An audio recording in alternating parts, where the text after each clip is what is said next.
Welcome back नाज़रीन। और अब बात करते हैं तालीमी बोर्ड्स की कारकर्दगी के हवाले से कि उन्होंने जो रिज़ल्ट दिया है सिंध के तालीमी बोर्ड ख़ासतौर पर जो इंटरमीडिएट के हैं उनके रिज़ल्ट में इतना बड़ा फ़र्क क्यों है।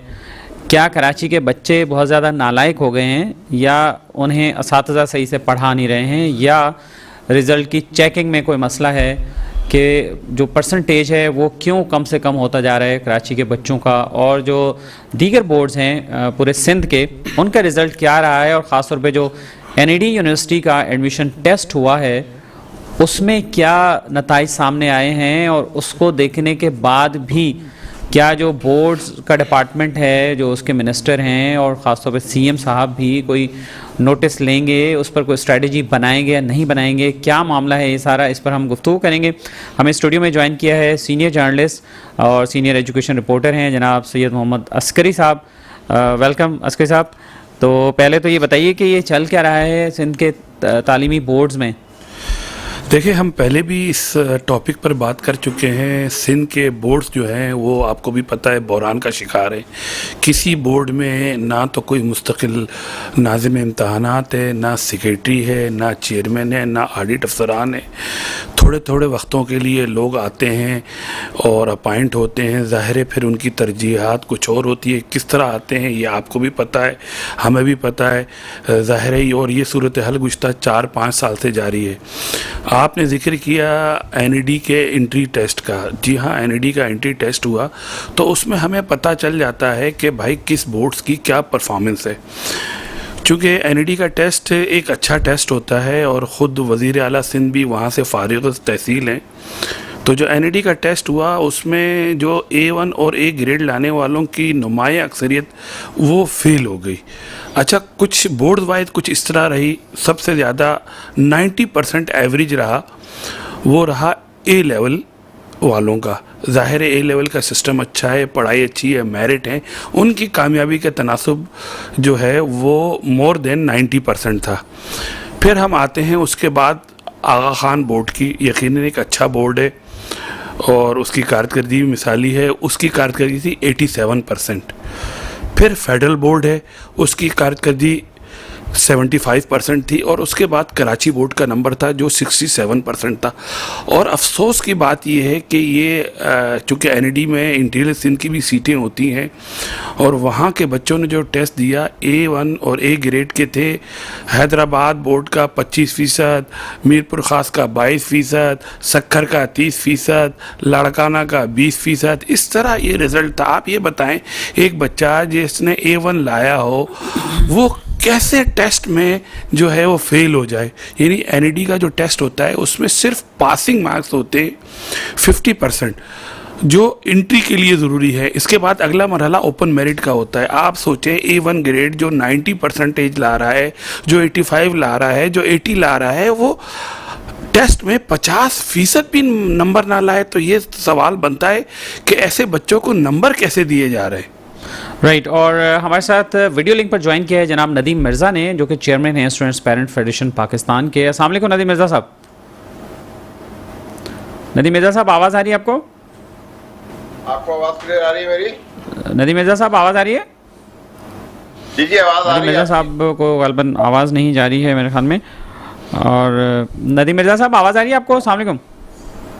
जी वालेकुम सलाम, आवाज़ आ रही है आपकी? जी, अब आपकी आवाज़ आई है। नदीम मिर्ज़ा साहब, ये बताइए कि इंटर बोर्ड्स के जो रिजल्ट्स रहे हैं और ख़ासतौर पे एनईडी का जो एडमिशन टेस्ट है उसने तो सारा पोल खोल दिया है सारे बोर्ड्स का और उनकी कारकर्दगी का। इस पर क्या कहेंगे? इसकी निशानदेही हम पहले से करते रहे हैं कि ये जो भी बोर्ड्स हैं कराची के अलावा, वहाँ पर कोई एग्जामिनेशन का जो तस्वुर है वो नहीं है। वहाँ पर खुलेआम नकल होती है। मोटिव यह है कि किसी न किसी तरीके से बच्चों को इंजीनियरिंग और मेडिकल के टेस्टों के लिए क्वालिफाई करवा लिया जाए और उनको हाईएस्ट मार्क्स दे दिए जाए ताकि आइंदा उनको ग्रेजुएशन, अगर देखें अभी जिनका मेडिकल और इंजीनियरिंग में एडमिशन नहीं हुआ, लेकिन ग्रेजुएशन यूनिवर्सिटी वगैरह में एडमिशन लेके ये डिग्री हासिल कर लेंगे और फिर सरकारी नौकरी भी हासिल कर लेंगे। हमने, याद होगा आपको कि 2023 के रिजल्ट्स पर भरपूर मुजाहरे किए थे और अभी भी हम मुसलसल इसको इंडिकेट कर रहे हैं कि ये रिजल्ट्स जो हैं ये सारे बोर्ड्स के रिजल्ट, चाहे वो कोई भी बोर्ड हो सिंध का, वो सारे बोगस रिजल्ट्स हैं और जो असेसमेंट है, असेसमेंट प्रोसीजर जो है और पेपर बनाने का जो प्रोसीजर है,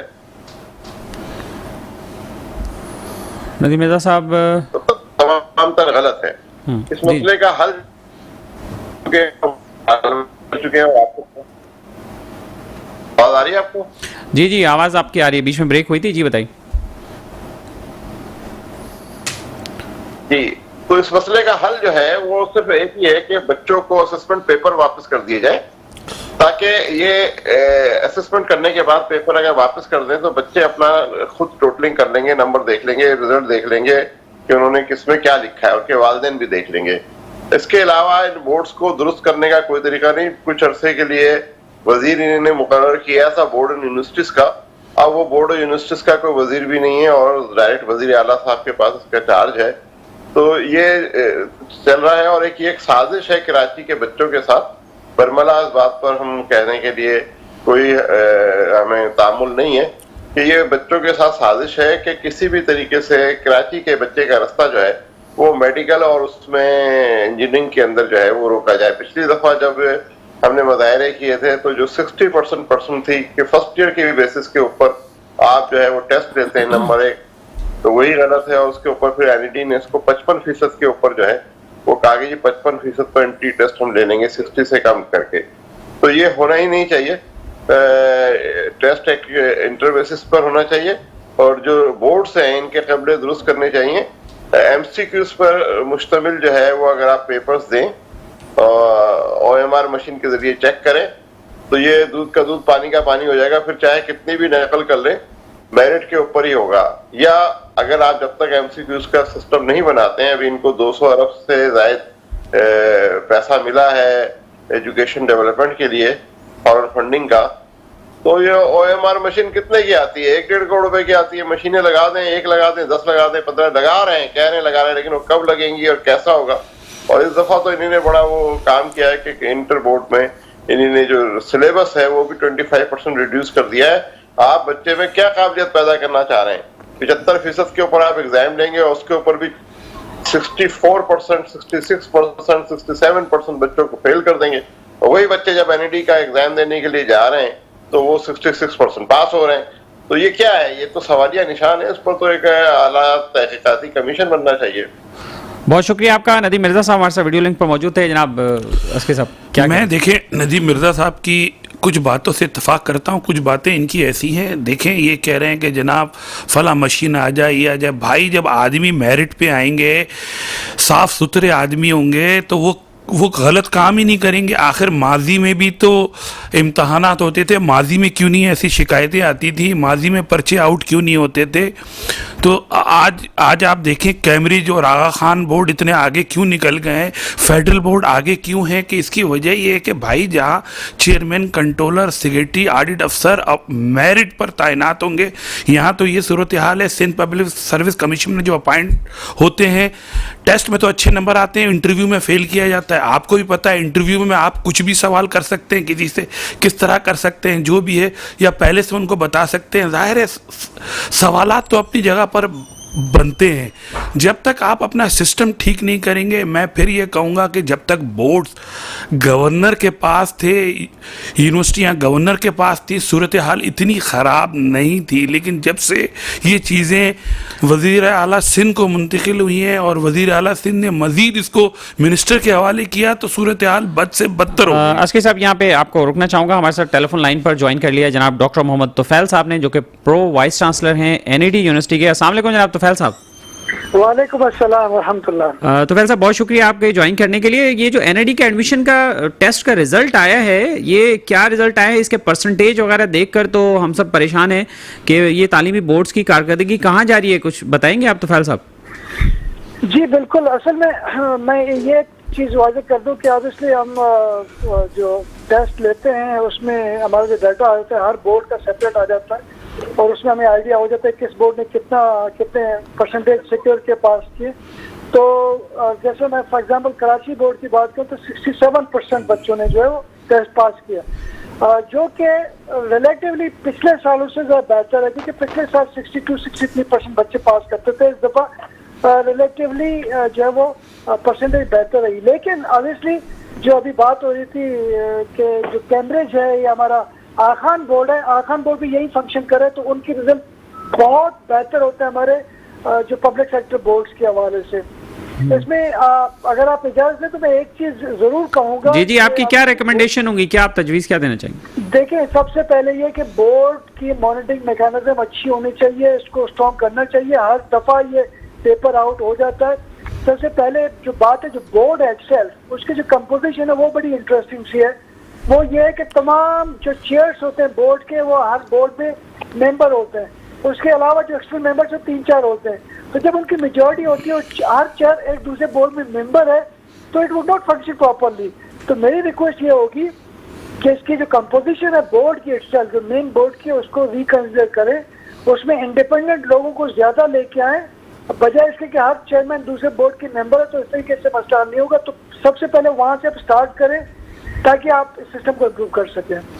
राइट, बहुत शुक्रिया आपका। डॉक्टर मोहम्मद तुफैल साहब हमारे साथ टेलीफोन लाइन पर मौजूद थे। अस्की साहब, आपकी तरफ नहीं, तुफैल साहब का बिल्कुल मशवरा सही है, क्योंकि ये जो तुफैल साहब जिस तरफ इशारा कर रहे हैं, हर चेयरमैन जो है, जो इनका जो बोर्ड है उसमें दूसरा चेयरमैन जो है मेंबर हैं, तो जाहिर है ये लोग अपने मजली के फैसले करा लेते हैं। इसकी कंपोजिशन यकीनन बेहतर होनी चाहिए, बाहर के लोग आने चाहिए। लेकिन मैं फिर कहूँगा, चेयरमैन, कंट्रोलर, सेक्रेटरी, ऑडिट अफसर मेरिट पे मुकर्रर होने चाहिए। जब तक ये मेरिट पे और परमानेंट बेसिस पे नहीं आएंगे, सूरत हाल बेहतर नहीं होगी। तो ये अभी जो रिजल्ट आया है, इसके हवाले से आपकी ऑफिशियल से कोई बात हुई है?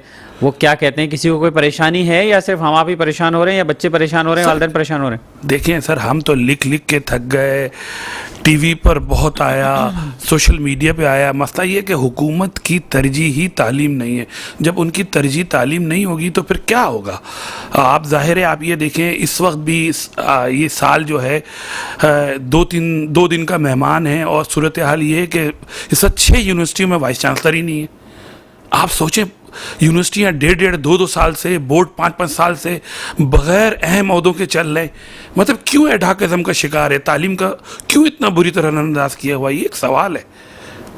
राइट, तो अब आपके ख्याल में फिर इसमें बेहतरी क्या है? आप कह रहे हैं मेरिट पे लोग लगाएं, तो मेरिट पे लोग कैसे लगेंगे? फिर सिफारिशें इतनी बड़ी उनके पीछे आ गई तो फिर क्या होगा? ये बच्चों का कुछ ना कुछ तो करना पड़ेगा, आपको ये काम तो करना पड़ेगा। तालीम और सेहत 2 ऐसी चीज़ें हैं जिसके लिए आपको मेरिट फॉलो करना पड़ेगा। इसके अलावा हमारे पास कोई हल नहीं है, वरना हम मज़ीद नीचे चले जाते रहेंगे। और लोग तेज़ी से, आप देखें, आगा खान बोर्ड की तरफ, कैम्ब्रिज की तरफ जा रहे हैं। पहले ए लेवल स्कूलों की तादाद कम होती थी, आज ए लेवल स्कूल की तादाद हो गई है। और आज कैम्ब्रिज के लोग पूरे पाकिस्तान में 2.5 लाख लोग और ए लेवल कर रहे हैं, जो ये कभी मैट्रिक और इंटर सिस्टम में होते थे। अब क्यों जा रहे हैं? इसलिए कि लोगों का इस सिस्टम से एतमाद उठ रहा है। तो ये जानबूझ के तो नहीं ऐसा कहीं किया जा रहा बाय प्लानिंग के इस तरह से जो है वो बच्चे प्राइवेट सेक्टर की तरफ ज़्यादा जाएं? सर क्या कह सकते हैं, एक राय, मतलब ये भी लोग कहते हैं। देखिए, जिनके पास पैसा है, जो अफोर्ड कर सकते हैं, जो अपर मिडिल क्लास है या वालिदैन मेहनत करके कर सकते हैं, वो बच्चों को तो अच्छे स्कूलों में, जो कैम्ब्रिज से या आगा खान से या और दीगर जो बैरूनी बोर्ड से उनसे एफिलेटेड हैं, वो तो करा लेते हैं। लेकिन बेचारा फर्स्ट मिडिल क्लास और गरीब जाता है, जिसके बच्चे उसी रिवायती सिस्टम में पढ़ रहे होते हैं। अब गुट लग गई तो उनकी वो कामयाब हो गए, वरना बेचारे बस राइडर बनेंगे और क्या बनेंगे, और खाना पहुँचाएंगे। और ये इस हवाले से बताइए कि खाली सिर्फ बोर्ड्स का ही मसला है, या जो कॉलेजेस हैं वो क्या कर रहे हैं? उनके असातिज़ा भी, उन पे भी कोई चेक एंड बैलेंस है कि उनकी भी कारकर्दगी को मॉनिटर करने वाला है? सर, कॉलेज की भी सूरत हाल अच्छी नहीं है, ईमानदारी की बात है। अगर आप रिज़ल्ट उठा के इंटर का देख लें, मैट्रिक का देख लें, मतलब स्पेशल, तो आपको पता चल जाएगा सरकारी कॉलेजों का बुरा हाल है। इवन आप बास कॉलेजेस ऐसे हैं जिनका रिज़ल्ट तकरीबन 2 दर्जन से ज़्यादा ऐसे सरकारी कॉलेजेस हैं जिनका रिज़ल्ट 10 से 0% के दरमियान है। अफसोसनाक सूरत हाल है बहुत ज़्यादा। और बहुत शुक्रिया आपका मोहम्मद अस्करी साहब, हमारे साथ मौजूद रहे शो में। नाज़रीन, शो का वक्त ख़त्म हो रहा है। अपने मेज़बान अख्तर शाहीन रिंद को आज के मेट्रो मैटर से इजाज़त दीजिए। अपना ख्याल रखिएगा। अल्लाह हाफ़िज़। Thank you.